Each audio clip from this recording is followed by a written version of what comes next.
నమస్తే, welcome to studio 4 news. ముందుగా headlines. YSRCP అధికార ప్రతినిధి Shyamala press meet.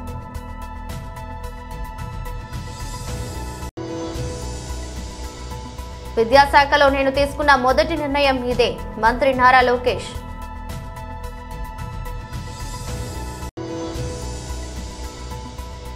Sircilla BRS నాయకులు కార్యకర్తల సమావేశం.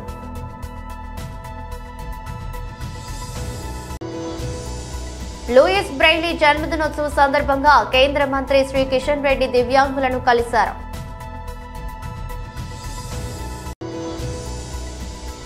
సిడ్నీ టెస్టులో టీ20 తరహా బ్యాటింగ్ తో రికార్డు నమోదు చేసిన రిషబ్ పంత్. వైఎస్ఆర్సీపీ అధికార ప్రతినిధి శ్యామల ప్రెస్ మీట్ నిర్వహించారు. ఇప్పుడు ఈ ప్రస్తావన ఎందుకు తీసుకొస్తున్నాను అంటే, చంద్రబాబు నాయుడు గారు మా అక్క చెల్లెమ్మలని, మా మహిళలని మరోసారి నమ్మించి మోసం చేశారు. ఆయన మాకిస్తానన్న వాగ్దానం నిలబెట్టుకోలేకపోగా, ఇస్తానన్న హామీలు ఇవ్వకపోగా, జగనన్న ఇస్తున్న పథకాల్ని కూడా ఆపేసి ఈ రోజున ఆంధ్ర రాష్ట్రంలో ఉన్న మహిళలకి, ఆడపిల్లలకి, వారి కుటుంబాలకి తీవ్ర ద్రోహాన్ని చేశారు.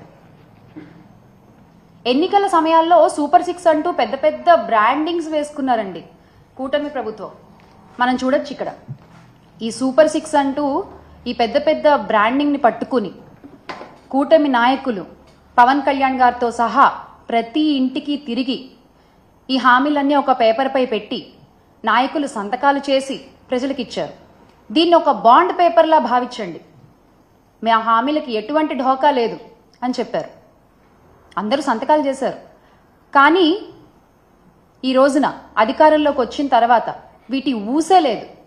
ఆ రోజున మీరు అబద్ధాలు చెప్పి బాండ్ పేపర్లు అంటూ ప్రతి ఒక్కళ్ళు సంతకాలు చేసి ఈ పేపర్ని ప్రజల చేతిలో ఇలా పెట్టి ఈ రోజున మీరు వచ్చిన తర్వాత వాటి ఊసే ఎత్తకుండా ప్రజల్ని మోసం చేస్తుంటే, ఆ రోజు మీరు పెట్టిన సంతకాల విలువేంటో మీరే చెప్తున్నారు.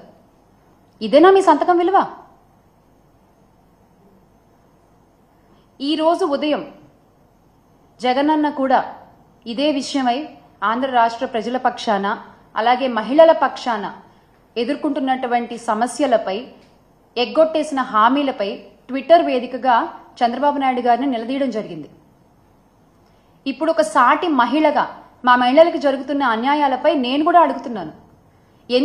ఎందుకని ఇలా పదే పదే మహిళల్ని మీ మాటలతో నమ్మించి మోసం చేస్తున్నారు? ఇది చీటింగ్ కాదా? ఇది అన్యాయం కాదా? అసలు ఇలా మహిళల్ని మోసం చేస్తున్నందుకు చట్టపరంగా మీ పైన 420 కేసు పెట్టచ్చు. ఎందుకు మీరు ఇచ్చిన వాగ్దానాలపై మీకు అంత చులకన భావం? ఎందుకు మీ మేనిఫెస్టో అంటే మీకు అసలు అంత లెక్క లేదు?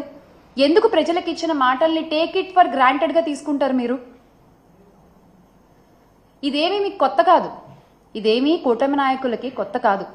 2014లో కూడా ఇలాగే మీరు చూసుకున్నట్లయితే 2014లో కూడా డ్వాక్రా రుణమాఫీ అని మహిళలకి ఆశలు కల్పించి అధికారంలోకి వచ్చిన తర్వాత యథావిధిగా ఎగ్గొట్టేశారు. ఇక్కడ మనం చూడండి, చంద్రబాబు నాయుడు గారు ఉన్నారు, పవన్ కళ్యాణ్ గారు ఉన్నారు, మోదీ గారు ఉన్నారు. మీరు చెప్పిన మాటలకి విలువ లేదు, మీరు ఇచ్చిన హామీలకి విలువ లేదు, మీరు చేసిన సంతకానికి విలువ లేదు. అంటే పోన్లే పాపం మహిళలు పదే పదే నమ్ముతున్నారు మనల్ని, చాలా చులకనగా తీసుకోవచ్చు, చాలా తేలిగ్గా మోసం చేసేయచ్చు అనుకుంటున్నారా మీరు? ఏపీ విద్యాశాఖ మంత్రి నారా లోకేష్ నేడు రాష్ట్ర వ్యాప్తంగా డొక్కాడ్ సీతమ్మ మధ్యాహ్న భోజన పథకాన్ని లాంఛనంగా ప్రారంభించారు. విజయవాడలోని పాయకాపురం ప్రభుత్వ జూనియర్ కళాశాలలో మధ్యాహ్న భోజన పథకాన్ని స్వయంగా ప్రారంభించిన ఆయన కళాశాలలో ఏర్పాటు చేసిన సభలో మాట్లాడారు. విద్యాశాఖ మంత్రిగా బాధ్యతలు చేపట్టాక తాను తీసుకున్న తొలి నిర్ణయం విద్యాశాఖలో రాజకీయ జోక్యం ఉండకూడదని వెల్లడించారు. విద్యాశాఖకు సంబంధించిన ఏ కార్యక్రమంలోనూ తమ ఫోటోలు ఉండవని, తమ పార్టీ రంగులు ఉండవని స్పష్టం చేశారు. విద్యార్థులకు ఇచ్చే మెటీరియల్లోనూ తమ పేర్లు ఉండవని తెలిపారు. సమాజం కోసం ఎవరిని స్ఫూర్తిగా తీసుకుని మనం మంచి పనులు చేయాలనుకుంటామో వారి పేర్లు పెట్టామని మంత్రి నారా లోకేష్ స్పష్టం చేశారు. తరతరాలుగా మనం కొన్ని ఇబ్బందులు కూడా ఎదుర్కొంటూ వచ్చాం. కానీ ఇక్కడ మార్పు తీసుకురావాలంటే ముందల మనము స్కూల్ ఎడ్యుకేషన్ లో మార్పులు తీసుకురావాలి. దానికి మన ప్రభుత్వం అనేక నిర్ణయాలు తీసుకుంది. తొలి నిర్ణయం రాజకీయాల్ని ప్రభుత్వ విద్యకి దూరం పెట్టాలని నిర్ణయం తీసుకుంది. మీరు చూసారు, ఎక్కడ గానీ మా ఫోటోలు లేవు, మా పార్టీ రంగులు లేవు, మీకు ఇచ్చే మెటీరియల్ లో మా పేర్లు మేము పెట్టుకోవట్లేదు. ఎవరిని చూసి మనం సమాజానికి సేవ చేయాలి, ఎవరిని చూసి మనం మంచి పనులు చేయాలో వాళ్ళ పేర్లు పెట్టాం. డాక్టర్ సర్వేపల్లి రాధాకృష్ణ గారి పేరుతో స్కూల్ కిట్స్ అందజేసాం. డాక్టర్ సీతమ్మ గారి పేరుతో ఈ రోజు మధ్యాహ్న భోజనం పథకం అందజేస్తున్నాం. అంతేకాదు, గతంలో ప్రభుత్వం కార్యక్రమం చేస్తే ముందల పట్టుకెళ్లేది మన పిల్లల్ని. ముఖ్యమంత్రి గారి ప్రోగ్రామ్ వస్తే మనం వెళ్ళాలి, మంత్రి గారి ప్రోగ్రామ్ వస్తే మనం వెళ్ళాలి. నేను ఆదేశాలు జారీ చేశా, మన పిల్లలు ఎక్కడికి వెళ్ళారు, ఓన్లీ చదువుతారని. ఏ ప్రోగ్రామ్ కి వెళ్ళేదానికి లేదు. ఇంకో పక్కన ప్రభుత్వ పాఠశాలలో కానివ్వండి, జూనియర్ కళాశాలలో కానివ్వండి, ఎక్సెప్ట్ జాబ్ మేళాస్ ఇంకెలాంటి కార్యక్రమాలు కూడా జరిగేదానికి లేదని మేము నిర్ణయం తీసుకున్నాం. దీంతో పాటు ఉపాధ్యాయులు అనేక ఇబ్బందులు గతంలో ఎదుర్కొన్నారు. యాప్ల భారం విపరీతంగా ఉంది. అది కొన్ని నిర్ణయాలు ఆల్రెడీ తీసుకున్నాం. ముందు కూడా మొత్తం స్ట్రీమ్ లైన్ చేసి యాప్ల భారం కూడా తగ్గించాలనేది మన ప్రభుత్వం నిర్ణయం తీసుకుంది. ఇంతేకాకుండా కేజీ నుంచి పీజీ మొత్తం కరికులం రీవ్యాంప్ చేయాలని నేను ఒక కార్యక్రమం ప్రారంభించాం. దాంట్లో ప్రధానంగా కేజీ నుంచి పీజీ వరకు మహిళల్ని గౌరవించాలనేది నరనరాలు ఎక్కించాల్సిన అవసరం. చట్టాలు ఎన్నైనా తీసుకురావచ్చు, కానీ మహిళలకి నిజమైన రక్షణ ఎప్పుడు వస్తుందంటే సమాజంలో మహిళలను చూసి గౌరవించినప్పుడే మహిళలకి నిజమైన రక్షణ వస్తుంది. కొన్ని సినిమాల్లో మన భాషలో కొన్ని ఉంటాయి, నిజంగానే బాధ కలుగుతుంది. గాజులు తొడుక్కున్నారా అని అంటారు, అమ్మాయిలాగా ఏడవద్దు అని అంటారు. అది కరెక్ట్ కాదు. ఇన్ఫాక్ట్ మేము టెక్స్ట్ బుక్స్ లో కూడా అంటే చిన్న పిల్లలకి 2nd క్లాస్ 3rd క్లాస్ పిల్లలు టెక్స్ట్ బుక్స్ చూస్తే ఇంటి పనుల్లో మొత్తం ఆడవాళ్ళే ఉన్నారు ఫోటోల్లో. అంటే ఇల్లు ఊడ్చే దాంట్లో గానీ తుడిసే దాంట్లో గానీ. ఎందుకు అలా ఉండాలని అధికారులు నేను అడిగా. ఎందుకంటే నేను అమెరికాలో చదువుకున్నా, బ్రహ్మని నేను కలిసి చదువుకున్నాం. ఇంటి పనులు సమానంగా చేసాం. వాషింగ్ మెషిన్ లో లాండ్రీ వర్క్ చేయాలంటే సమానంగా చేసాం. అప్పుడు నేను అధికారులు చెప్పి ఈక్వల్ గా పెట్టండి, అప్పుడే సమాజంలో మార్పు మొదలవుతుందని బలంగా. ఇట్లా అనేక సంస్కరణలు తీసుకురావాలనే నిర్ణయంతో మన ప్రభుత్వం ఉంది. సిరిసిల్ల బీఆర్ఎస్ నాయకులు కార్యకర్తల సమావేశం నిర్వహించారు. ఆడబిడ్డలకు అందరికీ మరొకసారి నూతన సంవత్సర శుభాకాంక్షలు తెలియజేస్తూ, మా పాత్రికేయ మిత్రులకు కూడా ప్రత్యేకంగా నూతన సంవత్సర శుభాకాంక్షలు కూడా తెలియజేసుకుంటూ, ముందుగా మీ అందరితో కూడా ప్రార్థన, సరిగ్గా సంవత్సరం నుండి ఇంకొక 20-25 రోజులు కాంగ్రెస్ ప్రభుత్వం వచ్చి గడిచిపోయింది. 100 రోజుల్లో హామీలు అమలు చేస్తాం, 100 రోజుల్లో 6 గ్యారెంటీలు అమలు చేస్తాం అని చెప్పి 400 రోజులైంది. 100 రోజులు పోయింది, 400 రోజులకు వచ్చింది. 6 గ్యారెంటీలలో అర గ్యారెంటీ మాత్రమే అమలైంది. 6 గ్యారెంటీల్లో అర గ్యారెంటీ మాత్రం అమలైంది. అది ఏది, అదొక ఫ్రీ బస్సు. అది తప్ప ఇంతవరకు ఒకటి కూడా సరిగ్గా చేయలేదు.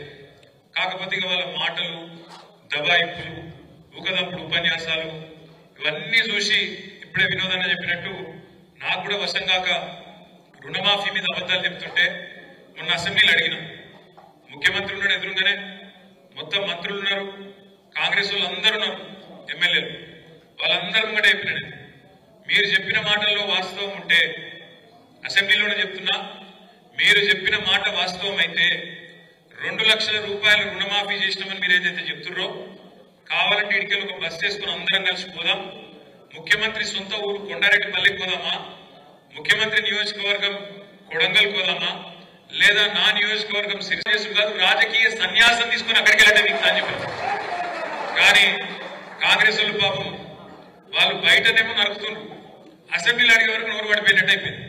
ఏం చెప్పాలి, అటు ఇటు ఇటువంటి చూసారు. వెనకకెళ్ళి పెద్దపల్లి ఎమ్మెల్యే లేచాడు జంగుమని.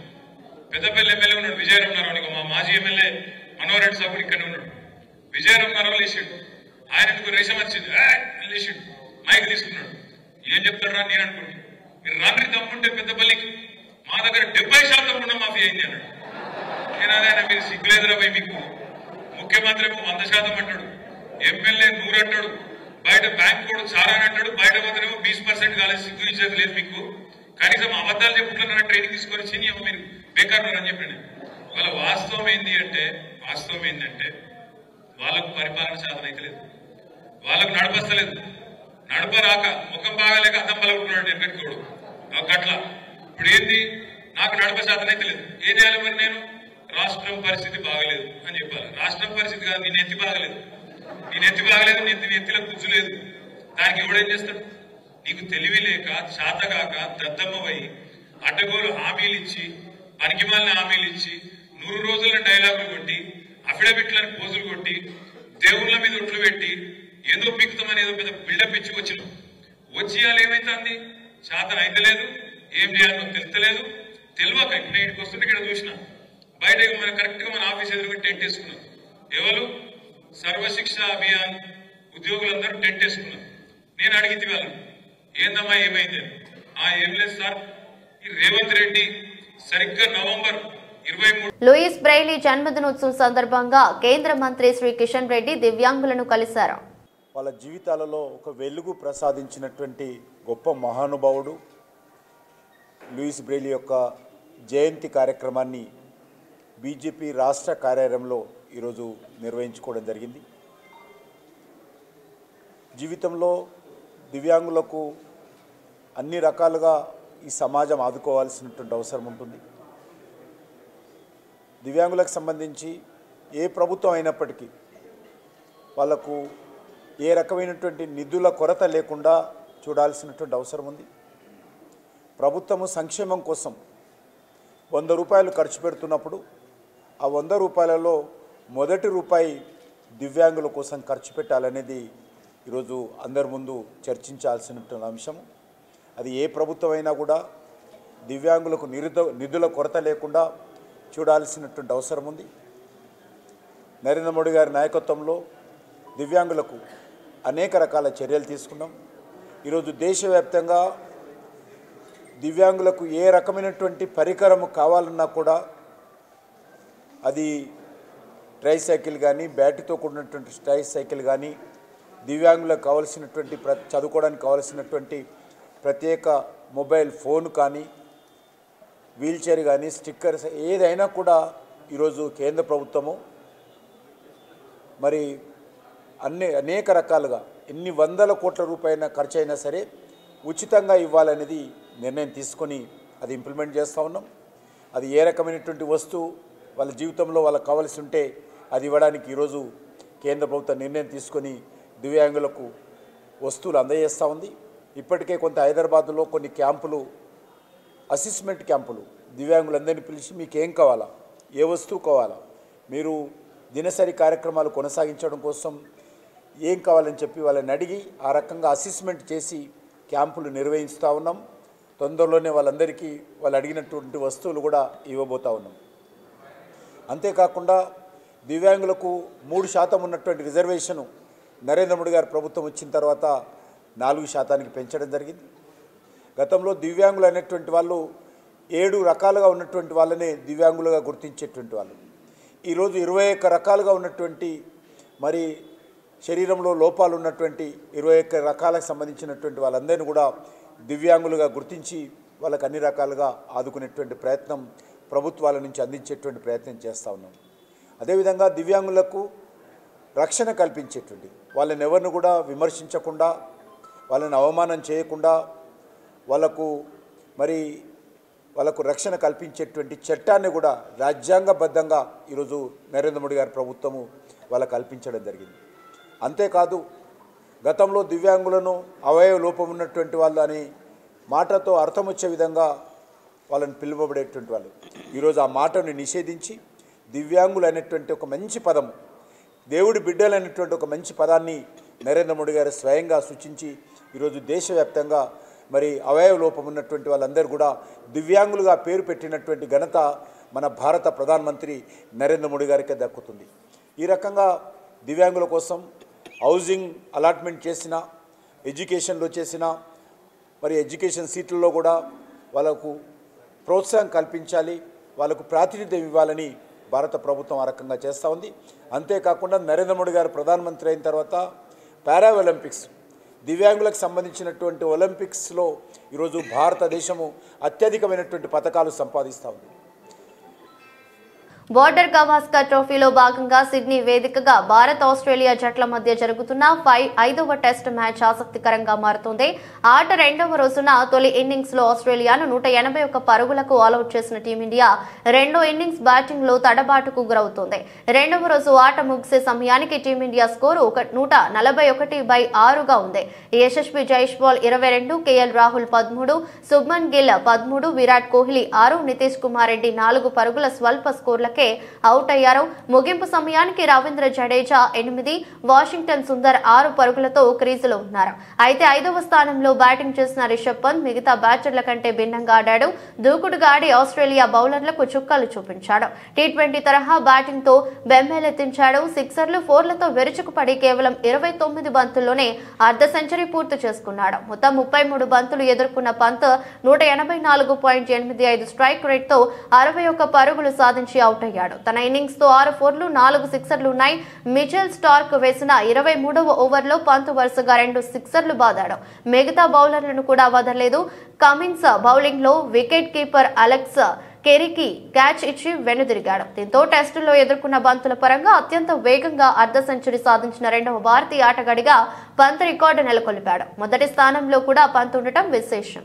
ప్రైవేటు రంగ టెలికాం కంపెనీలో నెలకొన్న పోటీ నేపథ్యంలో యూజర్లను కాపాడుకునేందుకు కొత్తగా వినియోగదారులను ఆకర్షించేందుకు కంపెనీలు వివిధ రకాల ఆకర్షణీయమైన ప్లాన్లను ప్రకటిస్తున్నాయి.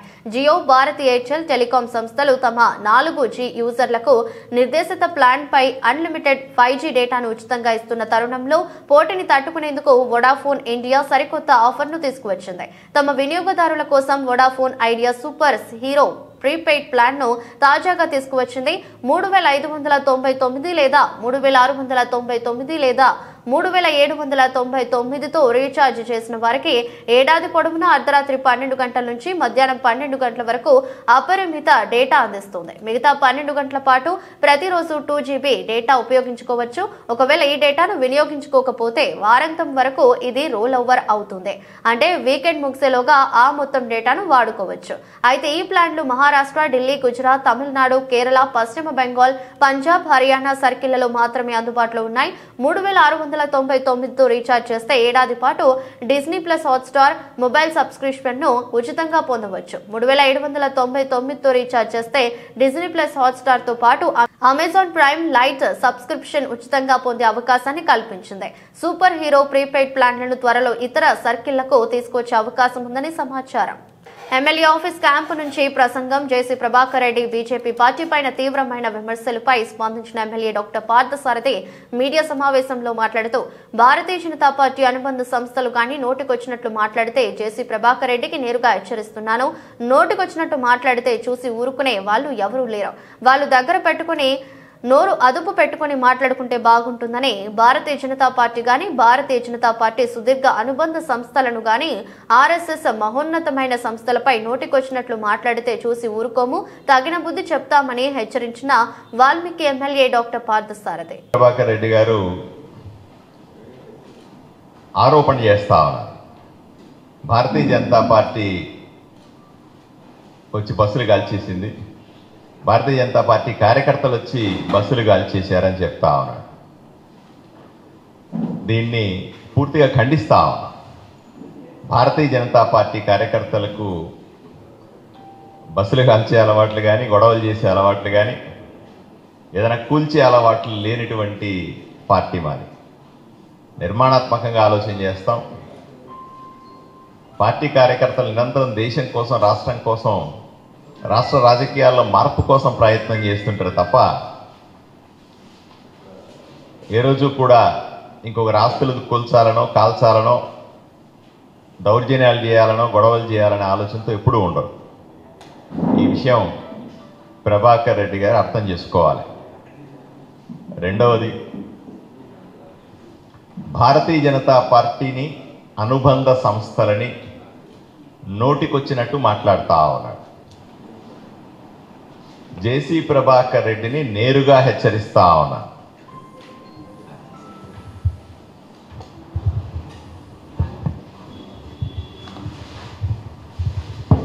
జేసీ ప్రభాకర్ రెడ్డిని నేరుగా హెచ్చరిస్తా ఉన్నా.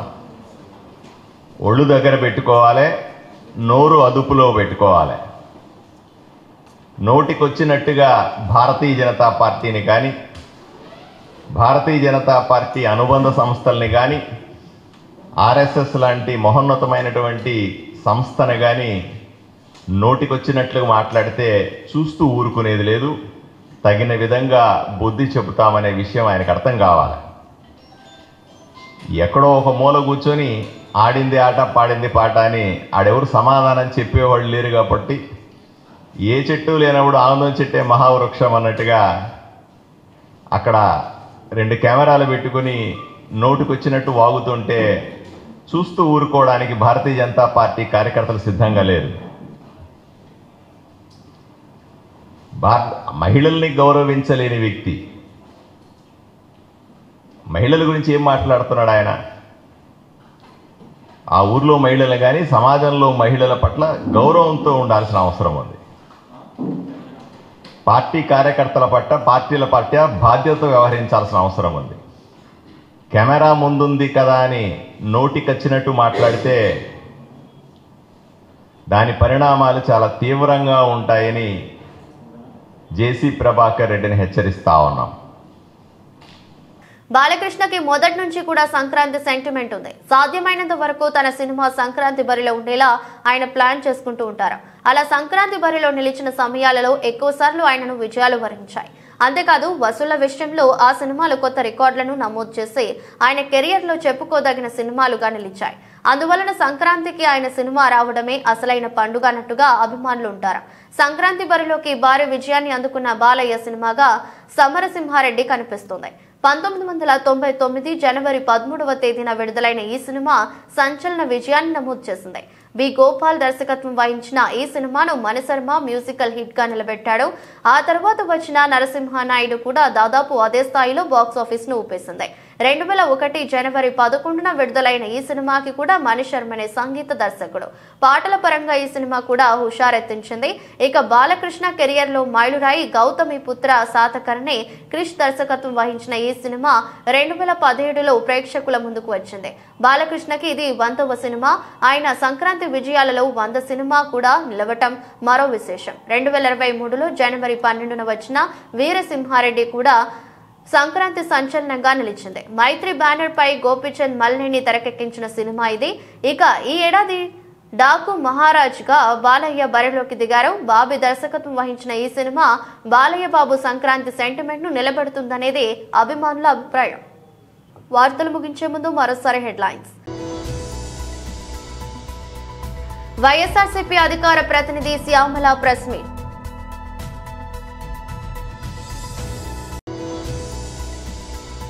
విద్యాశాఖలో నేను తీసుకున్న మొదటి నిర్ణయం ఇదే, మంత్రి నారా లోకేష్.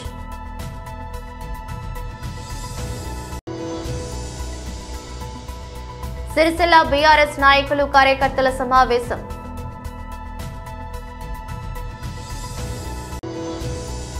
లూయిస్ బ్రెయిలీ జన్మదినోత్సవం సందర్భంగా కేంద్ర మంత్రి శ్రీ కిషన్ రెడ్డి దివ్యాంగులను కలిశారు.